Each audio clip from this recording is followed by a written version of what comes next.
What you're about to read is the part of history that textbooks mention briefly or avoid completely. If powerful empires rise with discipline, intelligence, and strength, why do they so often collapse in ways that look almost identical? Why does history keep recycling the same ending, regardless of culture, religion, or era? This story explores why the rise and fall of empires follows a surprisingly consistent pattern. It is not about glorifying collapse or predicting doom.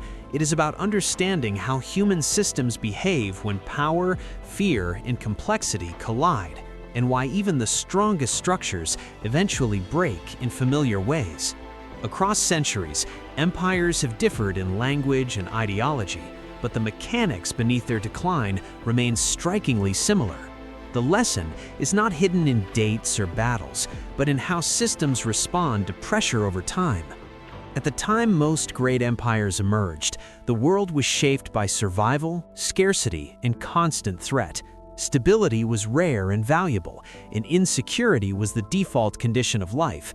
Empires formed as solutions to chaos, promising protection, order, and predictability where none existed before. They centralized authority, enforced law, protected borders, and coordinated resources on a scale no small society could manage. In their early stages, empires were flexible, pragmatic, and willing to experiment because survival demanded adaptation. That adaptability was their greatest strength, and it allowed them to grow rapidly while outpacing rivals. Over time, success produced confidence, and confidence hardened into certainty. That certainty quietly transformed into the belief that the system itself was permanent and self-sustaining. This belief is where danger begins, because permanence discourages self-criticism. Institutions that once evolved to serve society gradually shifted toward preserving themselves. Rules multiplied, procedures thickened, and innovation slowed as tradition replaced problem-solving. The empire still looked powerful from the outside, but internally it was becoming rigid, fragile, and increasingly unable to respond to change. Historians studying the Roman Empire have long noted that its collapse was not caused by a single invasion or moral failure, despite how often popular history tries to pin it on one dramatic moment. Rome survived plagues, civil wars, assassinations, and relentless foreign threats for centuries without disintegrating, proving that danger alone does not destroy an empire. What changed was its internal capacity to respond as a unified system, as complexity slowly overwhelmed coordination. Administrative structures became rigid, and taxation increased to support an ever-growing bureaucracy and military that consumed more resources than it generated. Decision-making slowed as authority fragmented across competing centers of power, each protecting its own interests. By the time external pressures intensified, Rome could no longer adapt quickly enough to survive intact, and its collapse appeared sudden only to those who missed the warning signs accumulating for generations. The same pattern appears centuries later in the British Empire, despite vast differences in technology, culture, and ideology. At its height, it controlled enormous territories and global trade networks unmatched in scale, giving it the illusion of permanent dominance. Yet, as the world industrialized and nationalist movements spread, Britain faced a critical choice between reforming imperial relationships or tightening control to preserve authority. In many cases, it chose administration, regulation, and enforcement over adaptation, believing order could substitute for consent. That decision preserved stability in the short term, but steadily weakened legitimacy in the long term. Once colonized populations stopped believing the empire represented their interests or had any intention of changing, its authority began to drain away quietly, predictably, and irreversibly.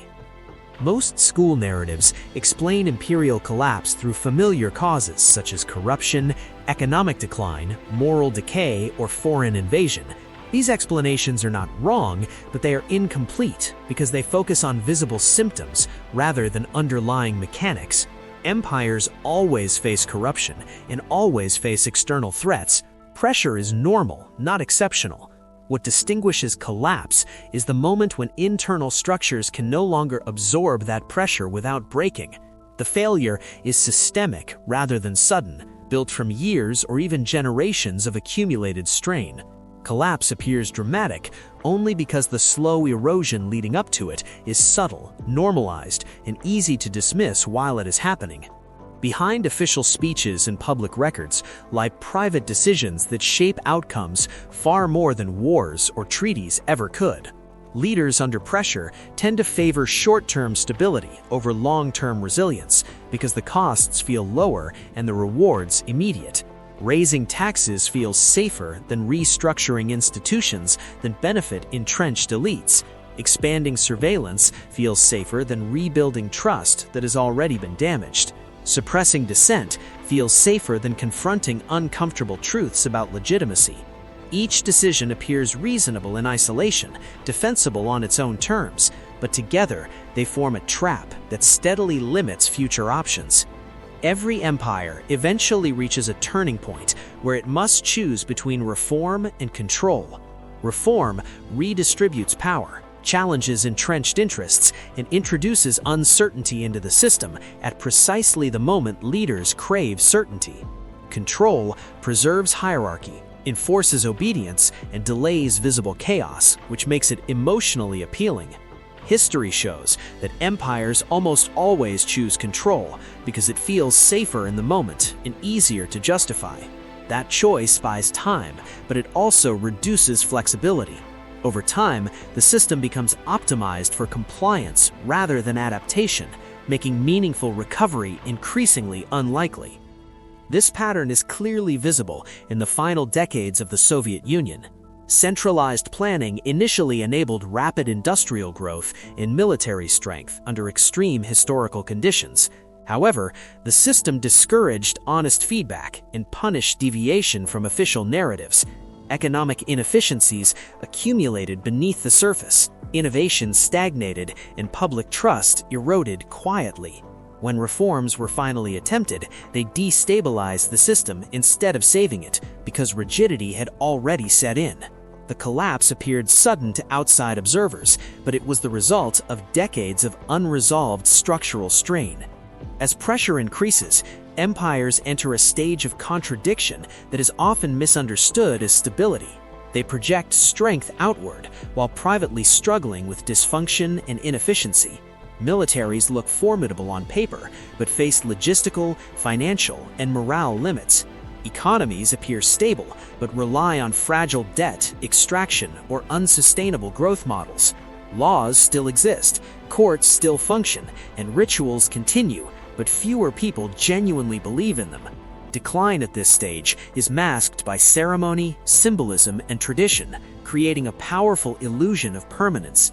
History becomes unintentionally ironic as grand displays of confidence occur while foundations quietly crack. The final collapse rarely matches popular expectations shaped by movies or dramatic histories. It is not always violent or revolutionary. Sometimes it takes the form of administrative paralysis, where systems simply stop functioning effectively, despite still existing on paper. Sometimes it's economic breakdown that erodes daily life until normal governance becomes impossible. Sometimes it's peaceful political dissolution rather than open conflict. What collapses first is legitimacy. When people no longer believe the system serves them or can change for them, power becomes hollow, even if institutions remain intact. The deeper meaning of imperial collapse is uncomfortable because it points inward rather than outward. Empires don't fall because humans are uniquely evil or irrational. They fall because humans are emotional, cautious, and deeply risk-averse under pressure. Fear of losing power overrides long-term logic, and pride prevents honest self-assessment. Loyalty to institutions replaces loyalty to outcomes and results. Leaders convince themselves that preserving the system is the same as protecting the people, even when evidence increasingly suggests otherwise. This is why the pattern still matters today. Modern power is less about territory, more about systems like financial networks, technological infrastructure, global supply chains, and information flows. Yet the logic of collapse remains unchanged beneath the surface. When systems prioritize self-preservation over adaptation, history begins repeating itself under new names and technologies. The difference now is speed. In a connected world, systemic failure can unfold far faster than it did in ancient or early modern times, leaving far less room for correction.